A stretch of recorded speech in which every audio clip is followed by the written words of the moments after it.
आप सभी को प्रणाम। परम पूज्य गुरुदेव पंडित श्री राम शर्मा आचार्य जी के विचार प्रसार में आप सभी का स्वागत है।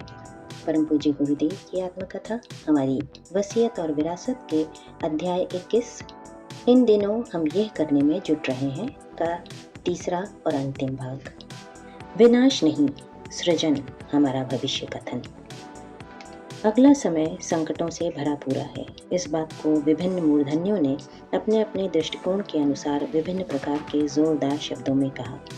ईसाई धर्म ग्रंथ बाइबल में जिस 7 टाइम्स में प्रलय काल जैसी विपत्ति आने का उल्लेख है, उसका ठीक समय यही है। इस्लाम धर्म में 14वीं सदी के महान संकट का उल्लेख है। भविष्य पुराण में इन्हीं दिनों महती विपत्ति टूट पड़ने का संकेत है।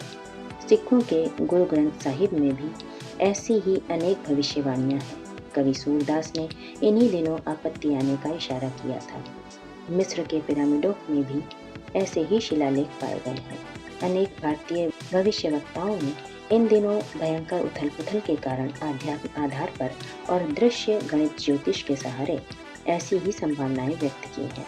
पाश्चात्य देशों में जिन भविष्यवक्ताओं की धाक है और जिनकी भविष्यवाणियां 99% सही निकलती रही हैं, उनमें Jeane Dixon, professor Harar, Anderson, John बावेरी, Cheiro, Arthur Clarke, Nostradamus, mother Shipton, Anandacharya आदि ने इस समय के संबंध में जो संभावनाएं व्यक्त की हैं, वे भयावह हैं।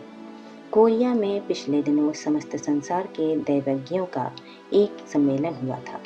उसमें भी डरावनी संभावनाओं की ही आगाही व्यक्त की गई थी। टोरंटो, कनाडा में संसार भर के भविष्य विज्ञान विशेषज्ञों, फ्यूचर एंटालॉजिस्टों का एक सम्मेलन हुआ था, जिसमें वर्तमान परिस्थितियों का पर्यवेक्षण करते हुए कहा था कि बुरे दिन अति समीप आ गए हैं। ग्रह नक्षत्रों के पृथ्वी पर बढ़ने वाले प्रभावों को समझने वालों ने इन दिनों सूर्य पर बढ़ते धब्बों और लगातार पड़ने वाले सूर्य ग्रहणों को धरती निवासियों के लिए हानिकारक बताया है। सामान्य बुद्धि के लोग भी जानते हैं कि अंधाधुंध बढ़ती हुई जनसंख्या के लिए अगले दिनों अन्न जल तो क्या, सड़कों पर चलने का रास्ता तक न मिलेगा। औद्योगिकरण, मशीनीकरण की भरमार से हवा और पानी भी कम पड़ रहा है और विषाक्त हो चला है। खनिज तेल और धातुएं, कोयला 50 वर्ष तक के लिए नहीं है।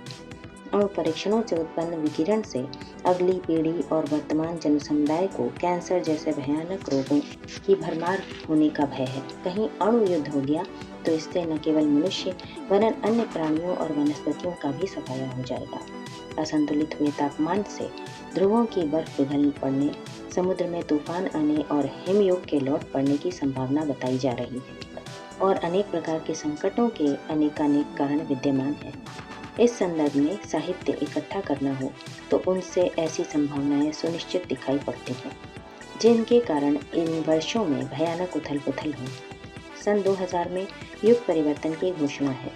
ऐसे समय में भी विकास से पूर्व विनाश की, ढलाई से पूर्व गलाई की संभावना का अनुमान लगाया जा सकता है। किसी भी पहलू से विचार किया जाए, प्रत्यक्षदर्शी और भावनाशील मनीषी भविष्यवक्ता इन दिनों विश्व संकट को अधिकाधिक गहरा होता देखते हैं। पत्रकारों और राजनीतिज्ञों के क्षेत्रों में इस बार एक अत्यधिक चिंता ये संव्याप्त है कि इन दिनों जैसा संकट मनुष्य जाति के सामने है, वैसा मानवीय उत्पत्ति के समय से कभी भी नहीं आया। शांति परिषद आदि अनेक संस्थाएं इस बात के लिए प्रयत्नशील हैं कि महाविनाश का जो संकट सिर पर छाया हुआ है, वो किसी प्रकार टले। छुटपुट लड़ाइयाँ तो विभिन्न क्षेत्रों में होती ही रहती हैं। शीत युद्ध किसी भी दिन महाविनाश के रूप में विकसित हो सकता है, ये अनुमान हर कोई लगा सकता है। भूतकाल में भी देवासुर संग्राम होते रहे हैं, पर जन जीवन के सर्वनाश की प्रत्यक्ष संभावना का सर्वसम्मत ऐसा अवसर इससे पूर्व कभी भी नहीं आया। इन संकटों को ऋषिकल्प सूक्ष्मधारी आत्माएं भली प्रकार देख और समझ रही हैं। ऐसे अवसरों में वे मौन नहीं रह सकते। ऋषियों के तप स्वर्ग, मुक्ति एवं सिद्धि प्राप्त करने के लिए नहीं होते। उपलब्धियां तो आध्यात्मिक जीवन में प्रवेश करने वाले स्थूल शरीरधारी भी प्राप्त कर लेते हैं। ये महामानवों को प्राप्त होने वाली विभूतियां हैं। ऋषियों को भगवान का कार्य संभालना पड़ता है और वे उसी प्रयास को लक्ष्य मानकर संलग्न रहते हैं। हमारे ऊपर जिन ऋषि का दैवी सत्ता का अनुग्रह है, उनने सभी कार्य लोक मंगल के निमित्त कराए हैं। आरंभिक 24 महापुरुष चरण भी इसी निमित्त कराए हैं कि आत्मिक समर्थता इस स्तर की प्राप्त हो सके जिसके सहारे लोक मंगल के अति महत्वपूर्ण कार्यों को संपन्न करने में कठिनाई न पड़े। विश्व के ऊपर छाए हुए संकटों को टालने के लिए उन्हें चिंता है। चिंता ही नहीं, प्रयास भी किए हैं। इन्हीं प्रयासों में एक हमारे व्यक्तित्व को पवित्रता और प्रखरता से भर देना भी है। आध्यात्मिक सामर्थ्य इसी आधार पर विकसित होती है। उपासना का वर्तमान चरण सूक्ष्मीकरण की सावित्री साधना के रूप में चल रहा है। इस प्रक्रिया के पीछे किसी व्यक्ति विशेष की ख्याति, संपदा, वरिष्ठता या विभूति नहीं है। एकमात्र प्रयोजन यही है कि मानवीय सत्ता की गरिमा के लड़खड़ाते हुए पैर स्थिर हो सकें। 5 वीरभद्रों के कंधों पर वे अपना उद्देश्य लादकर उसे संपन्न भी कर सकते हैं।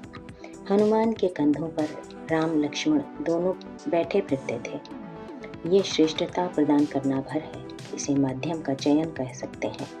एक गांडीव धनुष के आधार पर किस प्रकार इतना विशालकाय महाभारत लड़ा जा सकता था, इसे सामान्य बुद्धि से असंभव ही कहा जा सकता है। पर भगवान की जो इच्छा होती है वो तो किसी न किसी प्रकार पूरी होकर रहती है। महाबली हिरण्याक्ष को शूकर भगवान ने फाड़ चीर कर रख दिया था। उसमें भी भगवान की ही इच्छा थी। इस बार भी हमारी निज की अनुभूति है कि असुरता द्वारा उत्पन्न हुई विभीषिकाओं को सफल नहीं होने दिया जाएगा। परिवर्तन इस प्रकार होगा कि जो लोग इस महाविनाश में संलग्न हैं, इसकी संरचना कर रहे हैं, वे उलट जाएंगे या उनके उलट देने वाले नए पैदा हो जाएंगे। विश्व शांति में भारत की निश्चित ही कोई बड़ी भूमिका हो सकती है। समस्त संसार के मूर्धन्यों, शक्तिवानों और विचारवानों की आशंका एक ही है कि विनाश होने जा रहा है। हमारा अकेले का कथन ये है कि उल्टे को उलट कर ही सीधा किया जाएगा। हमारे भविष्य कथन को अभी ही बड़ी गंभीरता पूर्वक समझ लिया जाए। विनाश की घटाओं को तूफानी प्रवाह अगले दिनों उड़ाकर कहीं ले जाएगा और अंधेरा चीरते हुए प्रकाश से भरा वातावरण दृष्टिगोचर होगा। यह ऋषियों के पराक्रम से ही संभावित है। इसमें कुछ दृश्यमान व कुछ परोक्ष भूमिका भी हो सकती है। यह मानकर चलना चाहिए कि सामान्य स्तर के लोगों की इच्छा शक्ति भी काम करती है। जनमत का भी दबाव पड़ता है। जिन लोगों के हाथ में इन दिनों विश्व की परिस्थितियां बिगाड़ने की क्षमता है, उन्हें जागृत लोकमत के सामने झुकना ही पड़ेगा। लोकमत को जागृत करने का अभियान प्रज्ञा आंदोलन द्वारा चल रहा है। यह क्रमशः बढ़ता और सशक्त होता जाएगा। इसका दबाव हर प्रभावशाली क्षेत्र की समर्थ शक्तियों पर पड़ेगा और उनका मन बदलेगा कि अपने कौशल चातुर्य को विनाश की योजनाएं बनाने की अपेक्षा विकास के निमित्त लगाना चाहिए। प्रतिभा एक महान शक्ति है।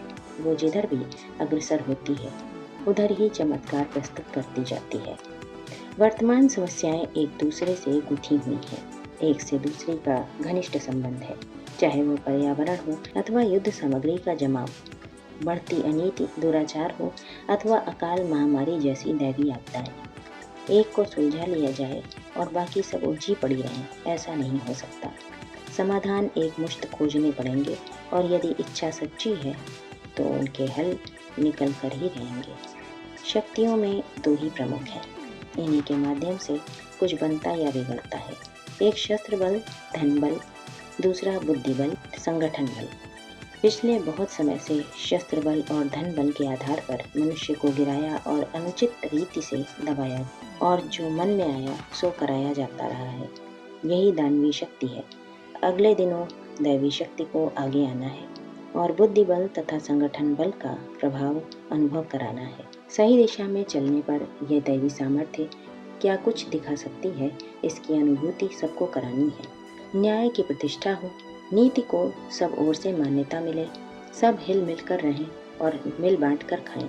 इस सिद्धांत को जन भावना द्वारा सच्चे मन से स्वीकारा जाएगा तो दिशा मिलेगी उपाय सूझेंगे, नई योजनाएं बनेंगी, प्रयास चलेंगे और अंततः लक्ष्य तक पहुंचने का उपाय बन ही जाएगा। आत्मवत् सर्वभूतेषु और वसुधैव कुटुंबकम, यह दो ही सिद्धांत ऐसे हैं जिन्हें अपना लिए जाने के उपरांत तत्काल ये सूझ पड़ेगा कि इन दिनों किन अवांछनीयताओं को अपनाया गया है और उन्हें छोड़ने के लिए क्या साहस अपनाना पड़ेगा, किस स्तर का संघर्ष करना पड़ेगा। मनुष्य की सामर्थ्य अपार है। वो जिसे करने की यदि ठान ले और औचित्य के आधार पर अपना ले तो कोई कठिन कार्य ऐसा नहीं है जिसे पूरा न किया जा सके। अगले दिनों एक विश्व, एक भाषा, एक धर्म, एक संस्कृति का प्रावधान बनने जा रहा है। जाति, लिंग, वर्ण और धन के आधार पर बढ़ती जाने वाली विषमता का अंत समय अब निकट आ गया है। इसके लिए जो कुछ करना आवश्यक है वो सूझेगा भी और विचारशील लोगों के द्वारा पराक्रम पूर्वक किया भी जाएगा। यह समय निकट है, इसकी हम सब उत्सुकता से प्रतीक्षा कर सकते हैं। इसी के साथ यह अध्याय 21 यहीं समाप्त होता है। हमारी वसीयत और विरासत, पृष्ठ संख्या 163 से 177। आप सभी को अपना बहुमूल्य समय देने के लिए हृदय से आभार एवं अनगिनत धन्यवाद सादर करते हैं।